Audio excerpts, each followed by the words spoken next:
So we all know the Suns miss Chris Paul. We all know they are struggling without him. That's been said a million times. But how can they overcome that absence? Because it's not going away anytime soon. Damon Allred of Bright Side of the Sun is here to break it down, how the Suns can make up for Chris Paul's absence, coming up on Locked On Suns. You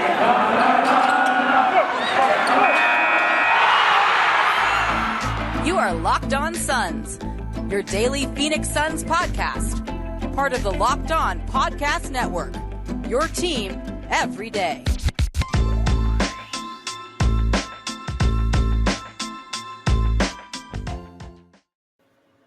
We are back. This is Locked On Phoenix Suns. We are part of the Locked On Podcast Network, and I'm your host, Brendon Kleen, a contributor at Suns.com as well as Dime Magazine and a credentialed media member covering the Suns for the past 5 seasons. Thank you for making Locked On Suns your first listen each and every day. Look, I know it's hard to get out of bed and talk and think about the Suns after 2 losses, but we are all here. We are all here to not panic together, so I appreciate all of you guys listening, keeping our YouTube channel growing, keeping our podcast numbers. Actually, February was the highest non-NBA Finals or NBA playoffs month in the history of this podcast, even though it only has 28 days, so I appreciate you guys immensely. But let's dive right into today's show. We have a lot to get to. Damon Allred of Bright Side of the Sun is back. It has been far too long since he was here. And we're going to talk about, as I said at the top, what the Suns can do to overcome the absence of Chris Paul. We don't know how long he will be out. We don't really know the specifics of his rehab process. It's far too early for any of that. But Damon, question number one off the top is how much of the loss to Utah and to New Orleans, I mean, these back-to-back losses, do you attribute to Chris Paul not being there? How much of it do you attribute to other stuff? Because the two things I talked about on the recap show yesterday were not having like a go-to type of shot late in the game, like not having that mid-range pull-up that Chris has mastered is really hurting them, and I completely forgot the other thing, so I'll let you speak and I can gather my thoughts because I've been talking for far too long. How much do you blame it on Paul's absence that they've lost these games? A good bit, but not like it's not like 60 or 70% of the reason why. You and I were just talking about before we started recording that the Utah game was a bit of a mixed bag as far as a lot of the possessions. Utah was just working harder than the Suns were. And so I feel like that's something that can still happen without Chris Paul, is you can still bring the effort. You can still work to run back on defense, that sort of thing. I know that people don't love to hear that claim, but I don't know. It's important when the other team is doing it every time down and you're not. Like, it makes a big difference. Sure. Yeah, it does. I think it's also uncharacteristic of the Jazz. I mean, I'm not saying they don't ever play hard, but I don't think that I can remember last season or this season there being a lot of that when these teams face off. Like, especially DeAndre Ayton, kind of, to me at least, losing that matchup to Gobert the way that he did, allowing Gobert to grab 7 offensive rebounds, allowing Gobert to get to the free throw line, draw fouls when he was at the rim, attempting putbacks and in close types of shots. All that stuff was a surprise to me. I think normally Ayton really plays up to that matchup. He didn't do that. So I don't think it was all Chris being gone that hurt them. But at the same time, I think it's also hard to separate like some of those other things that might be happening from just whatever gets discombobulated from your best player being gone. Like, I think there's stuff that we just don't really see right now that is challenging. It's challenging this team to execute. So we're going to talk about the rotation. We'll talk about the way that the Suns are orchestrating the offense and this point book lineup, Cam Payne's return. But when I just kind of put it to you that way, like, what do you think is the single biggest thing that the Suns lose when they don't have Paul on the floor? And that could have even been the case before he got hurt, when he was just on the bench. But what's left when he's not there? Yeah, I think it's the sense of stability. He just brings such like the, decade plus 16, 17, however many seasons it's been of just, I've been here before. I've commanded a team before, and there's not really another point guard, especially when Payne's off the roster with his injury, that Yeah. it's tough not really having a true point guard, and Holiday's not really a true one himself either, the way that the Suns have been using him. So I think that Paul's absence is magnified by Payne's absence, and once Payne is back, it'll be a little bit less bad, but then at the same time, Payne's not a Hall of Fame point guard, and Chris is, so you still lose a lot. Yeah, so when it comes to that structure, I don't know where I really come down on this point book idea, experiment, whatever we want to call it. And it's not even about him or even the fact of how the other wings are playing. It's not even about really who's out there. To me, it's more about, it feels like they're making things unnecessarily difficult for themselves on offense. They're playing or they're asking players to do things so different than what they had been doing in the past. And I don't even get the impression that that's some sort of magic plan for the future of the season. Like, oh, if Jay Crowder gets comfortable running pick and roll, that'll suddenly be our secret weapon against the Warriors in the third round. Like, it just feels like they are handicapping themselves for a reason that I can't quite understand. Obviously, you talked about Payne also being out, but Aaron Holiday against the Jazz was questionable heading into the game, and he hasn't been out there at full strength either. So that's part of it. I mean, they didn't always have an option. But what do you think about why they might have gone to that point book type of starting lineup, and what have you seen from it? You wrote about it a little bit at Bright Side of the Sun today, just how they've made do without Chris out there. Yeah, I think it just comes down to Monty wants to put the five guys out there that he trusts the most. And really, when you look at it, Booker's a pretty great distributor. Like, I don't know how many two guards out there are better than him if we're not counting James as a two guard. James Harden, I mean.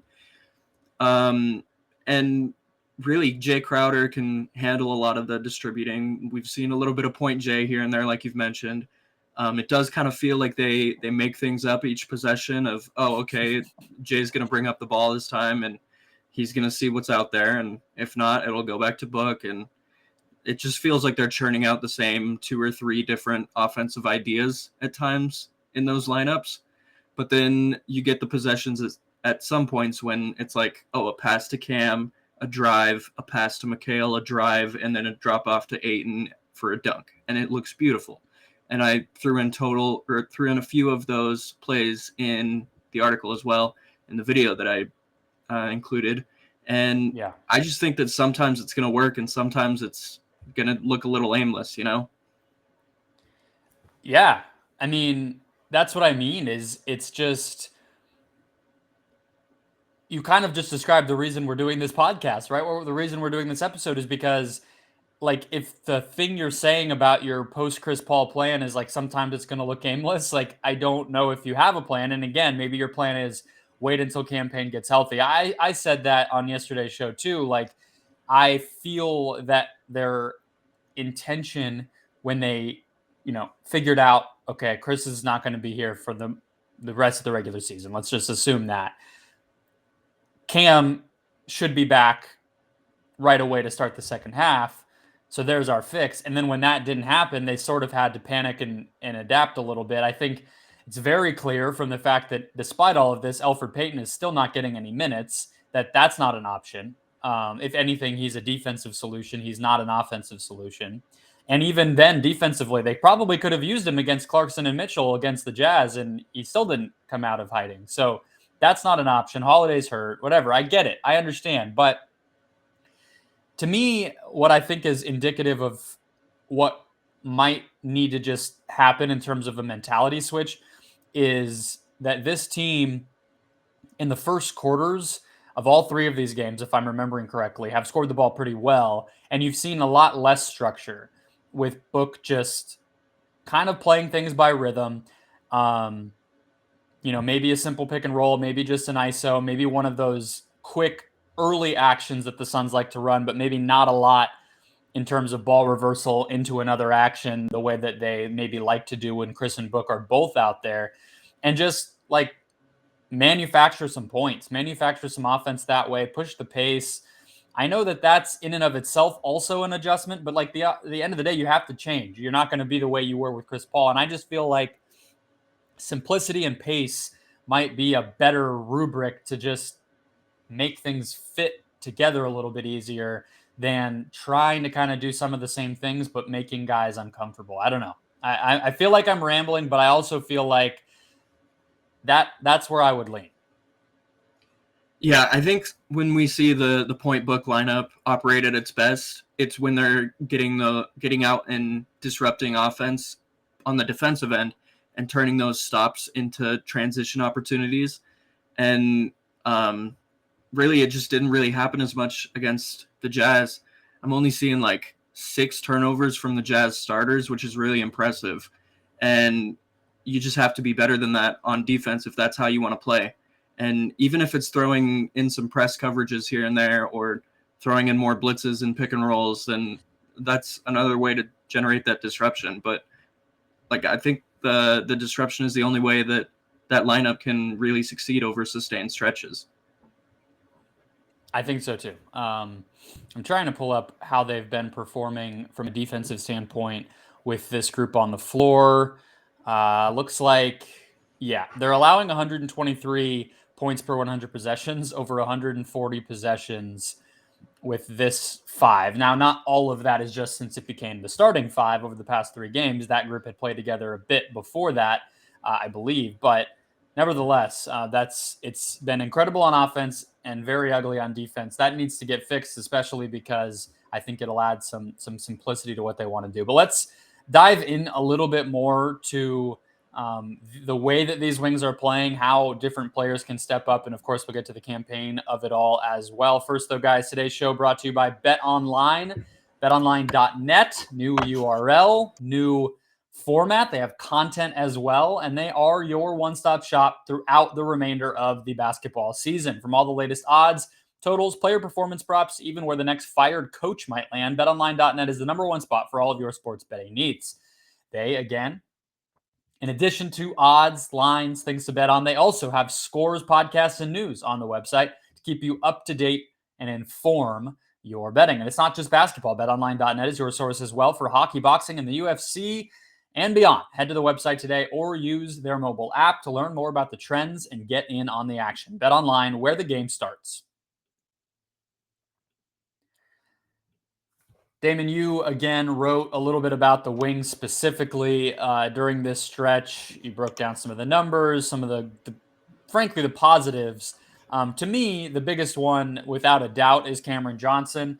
I was, kind of tugging the horn on the bandwagon yesterday to just, if we admit that there's going to have to be some players who have the ball in their hands more than they're used to me, you have to just go into games saying, we're letting Cam run 4 or 5 pick and rolls every single game in the half court. And that's in addition to everything he's already doing. I think he, above anyone else, has earned the opportunity to try some more than he's been doing. What do you think?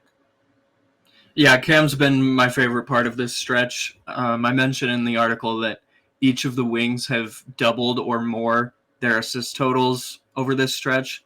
And Cam's 2 games of 5 assists have felt like revelations. And really, anytime that he's the one operating, that's the time that it feels the most like, okay, this is something that can work in a post Chris Paul Suns era, and just like if he's the second ball handling option after Booker, then I think you're doing okay. Honestly, I know that that's not how it's going to play out. They're going to get another point guard to fill that hole, but I don't think Cam's a bad option at all if he were to be second or third option.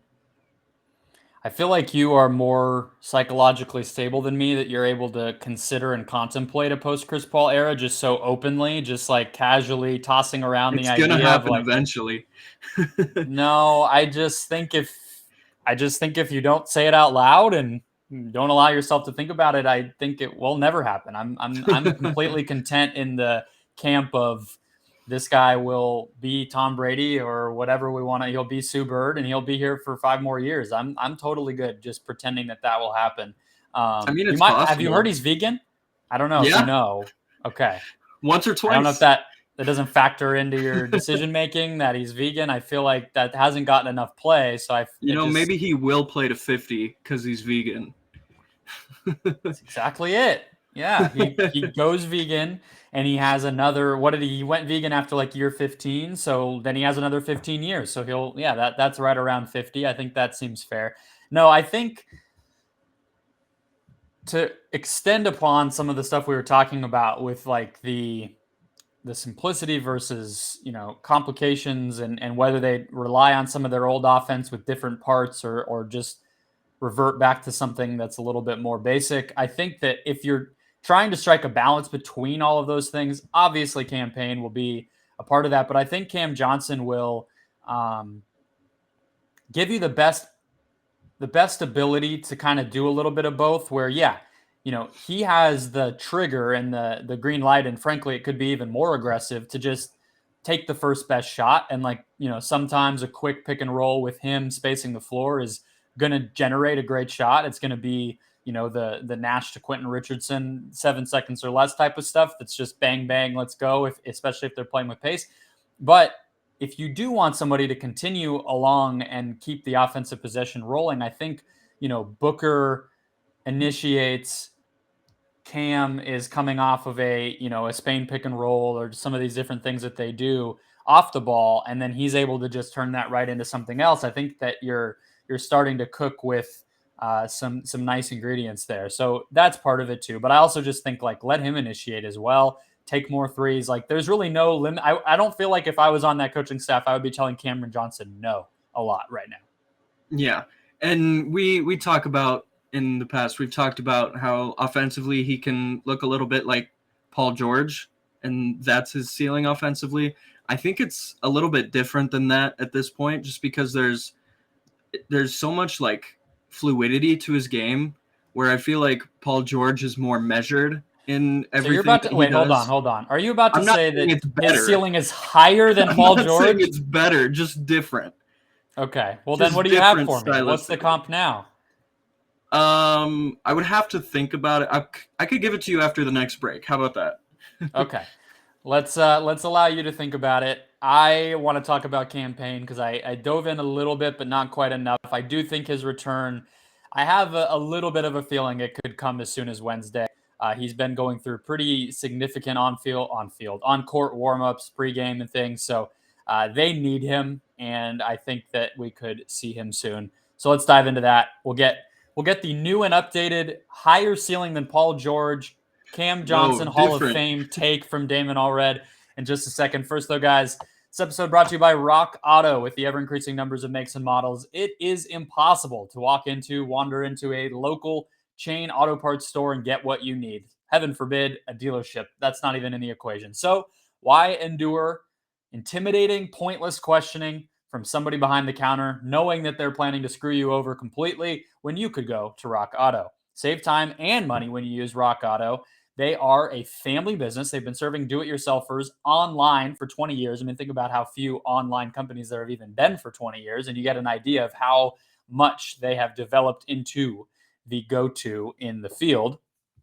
And they keep everything reliably low priced and reliably simple for their customers. So become one. Go to rockauto.com right now. Check out everything you have. Type in the car that you have, scroll down to the part that you need, click purchase, and it will be at your door within days. And when you make that purchase, write Locked On in their How Did You Hear About Us box so they know we sent you. Amazing selection, reliably low prices, and all the parts your car will ever need. rockauto.com. All right, Damon, I don't have a soundboard. I don't have a sophisticated layout here. I am a homemade product here, but I would have all of the fanfare that I could possibly imagine going to triumphantly announce this proclamation on your part. Who is the new and updated comp for Cameron Johnson on the Phoenix Suns here? I can't really find a good one, but a little bit along the lines of the midpoint between and I'm not saying that this is the level he'll reach. Just I've made you second guess yourself. I'm in your head. It's okay. I don't mean he's going to be a superstar, perennial all-star kind of player, but stylistically, it's like a midpoint between Chris Middleton and Jason Tatum. in my brain. So the one that I thought of while I was reading that Rock Auto ad was Joe Johnson. How do we feel? Is that reasonable? He's not much of like, I mean, they're era-wise, they're very, they're going to play differently. Like Joe Johnson was down there in the post, like he, a different dude. He's a little smaller, but I feel like that's somewhat reasonable without looking at any of their numbers or anything. I don't know. What do you think? Without making you feel too old, I don't really remember Joe Johnson at his peak. Not at his peak. I mean, no, I mostly mean like the role player. I remember Brooklyn Joe Johnson. That's the only Joe Johnson I remember. Because he was an all-star in Brooklyn. He scored. He scored 16 a game. I mean, look, that's the joke of the. We all know the joke of the all-star games with Joe Johnson. So I'm not going to act like that's like something to hang his hat on. But yeah, I mean, look. So that season, 2013-14, that's like his last good, like above average season. 16 points. Do you have it in front of you? Yeah, 16 points per game, 45% from the field, 40% from deep. He had 3 assists per game, which was actually down for him. Most of his prime, he was like 4, 5, 6 assists per game. I'm trying to find his usage rate here. It was that season, it was 22.3%, and he had a true shooting of 56%. So I think, again, pretty accurate. Stylistically, they're going to be different. You'd think Cam's efficiency probably is going to be better than that, right? More threes, better and shooter. More assists, okay. So yeah, I don't know, but I get where you're going. Like with Middleton and Tatum, those guys have the ball in their hands, are more likely to be playmakers for their teams than Johnson really ever was, at least in the moments that I remember him. I was not an avid Hawks viewer like you. I'm not going to act like I'm a decade older than you. We are both relatively young, so okay. So somewhere along the spectrum of 1 Hall of Famer to 2 likely Hall of Famers, and then throw Paul George in there. That's what we have on our hands with Cam Johnson. But let's get to the other Cam, Cameron Payne, whose again return is likely coming here in the next little bit. What do you think of his season so far, and do you feel like he can get back on track when he returns? So I don't know if you remember this, but when he was first added to the roster, I went back and did a little Twitter thread before I really had a good writing platform about, this is who Cam Payne has been in the G League. Here's what you can expect for the Suns. And, if it projects well, then he should be a solid backup because the Suns were really missing a backup point guard at that point. And then he was exactly the player that he showed himself to be there. And so I've kind of been leading the Cam Payne hype train this whole time. When people have been doubting the shooting that played out his first couple seasons here, I was always the one to stick the flag in the ground and say, no, this is real, But he's been awful for a lot of this season. And it really kind of makes me sad, almost like a disappointed parent. And I just think that a lot of it comes down to calming down and being more of that Chris Paul calming presence. And I wonder if spending this time on the bench next to Chris Paul, I don't know if he sits next to Chris on the bench, but if, spending time with him. Scoop. One area where I have expertise is staring at stuff while I'm at the game. So here we go. He's been sitting behind Chris Paul. But they all, perfect. That is one thing, though, I do have to give credit. Like, I was worried if the injury was too severe or if he did have to get some sort of surgery that Paul wouldn't be able to be at games for a little bit. And that is making a difference. Like, don't let yourself be convinced that it's not. So, and look, also, everything that Payne has been doing indicates that dude is ready to get back on the floor. Like, he is jumping up and down on the bench. He is getting drunk and criticizing the Lakers on Twitter Spaces. Like, he's awesome. Ready to play basketball again. So I completely agree. Like, he has every reason in the world to come back more decisive and more, kind of, I guess, efficient. I don't know. More efficient with his decisions. Like, he should be kind of seizing that opportunity for sure. And he was at the Cam Johnson lemonade stand on Monday. So his thirst is quenched. Even better. He's not going to be tired at all. He's got everything he needs. No, I think I don't have any reason to feel like he's a dramatically different player. Like, there's part of me just looking at the career as you were describing it. maybe you could convince me that there is a bad shooting season ready to go for him. Like, it is a little bit uncharacteristic. Now, in 25 games in Chicago in 2017-18, he shot 39% from three.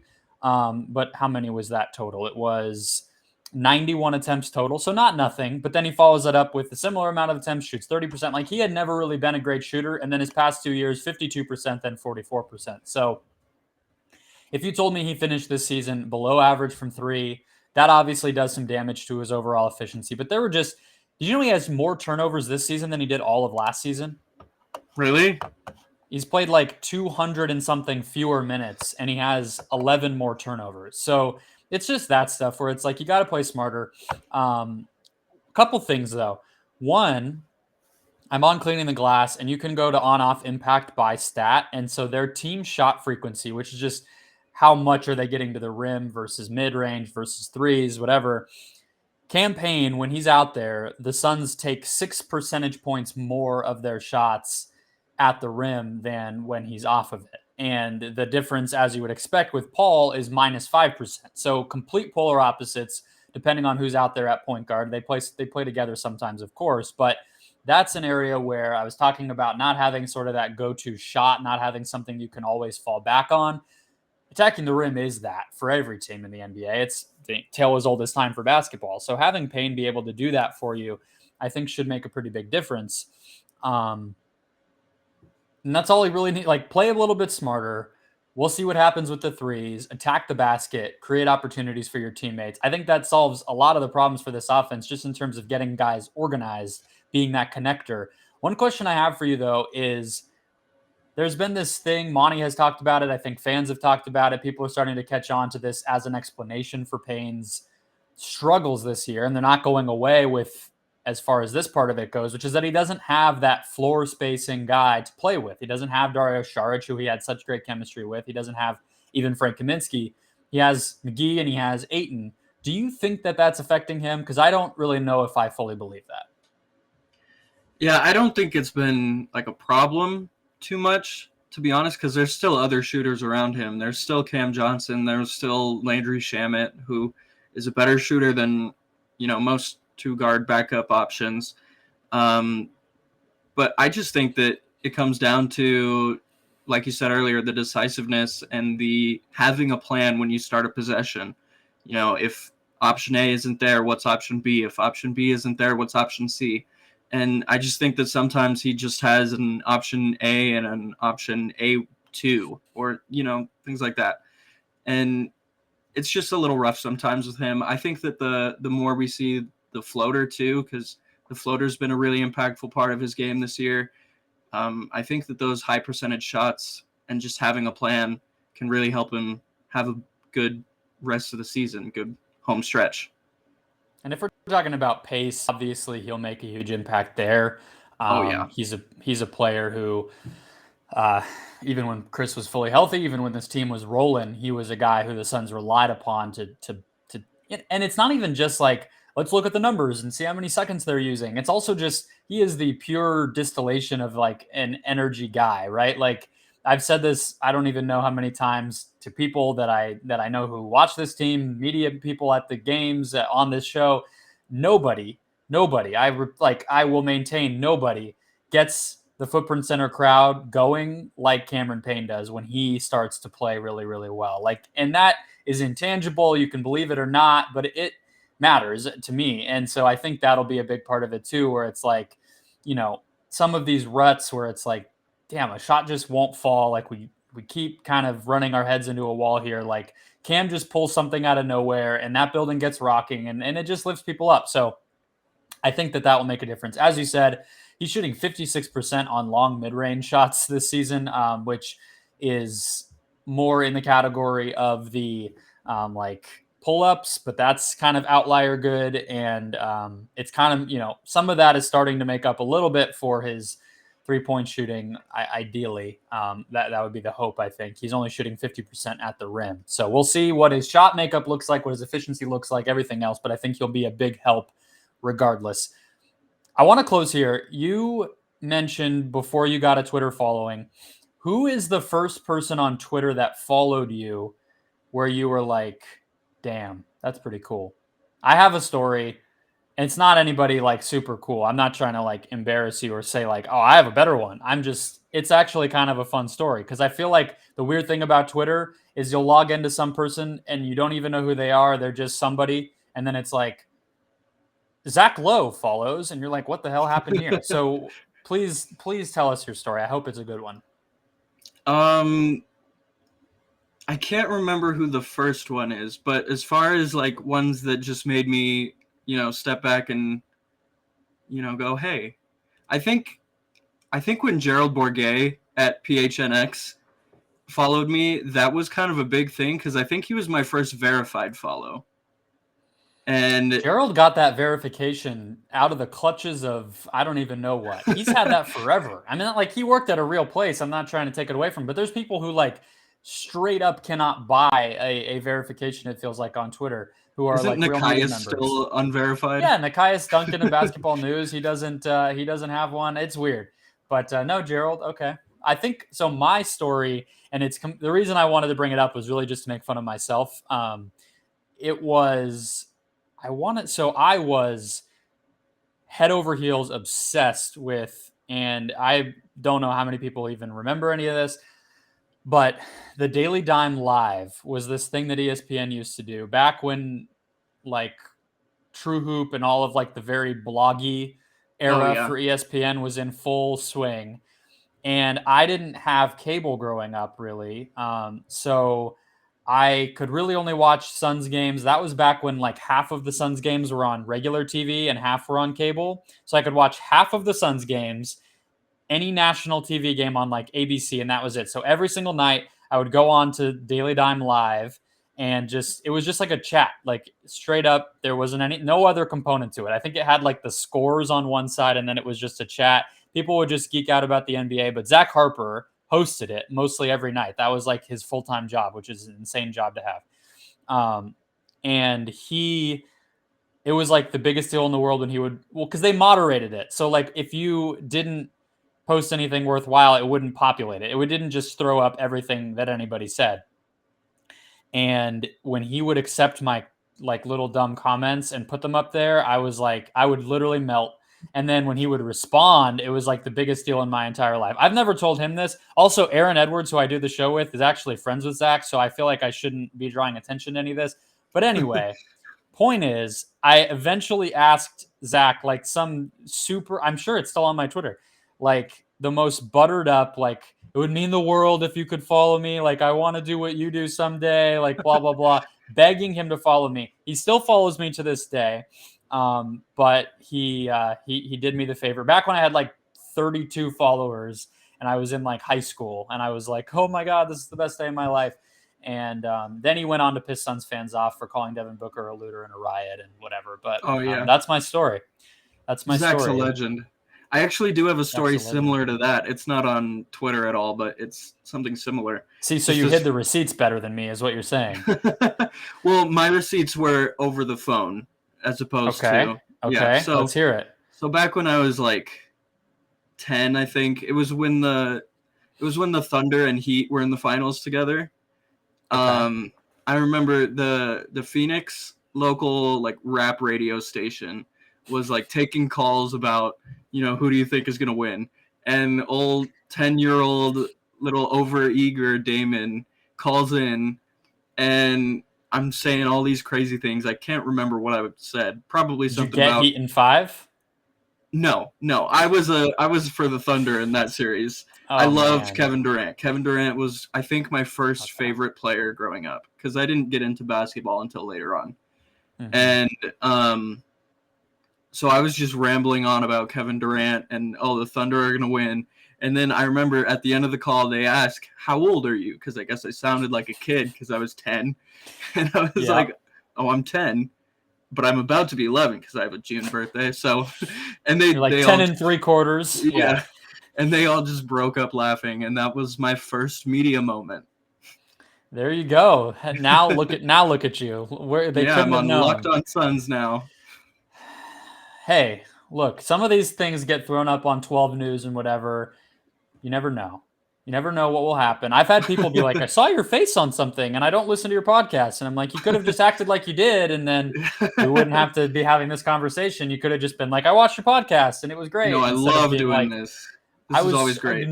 I was ignoring everything having to do with you. And somehow you popped up on my feed. What happened? What's up with that?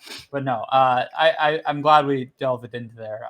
There's also a separate Twitter account that I'm not going to say that because it actually is pretty easy to find. It's not a burner. It's something. Burner. It's like the first Twitter account I made when I was like 11, and it's still out there, and it's pretty embarrassing. So I'll find it today. The beauty of growing up in the digital age, you and I. But that'll wrap us up, guys. We will be back tomorrow with Aaron Edwards. He's coming in early this week. Travel, whatever it is, but we'll have some fun. We'll break down the Blazers game, the Knicks game, heading into those two. More national TV. I don't know what's up this week, but the Suns are getting their spotlight treatment without their best player. We'll be here for you. Thanks for making Locked On Suns your first listen every single day. Now go make Locked On NBA your second listen to catch up with what's going on around the league.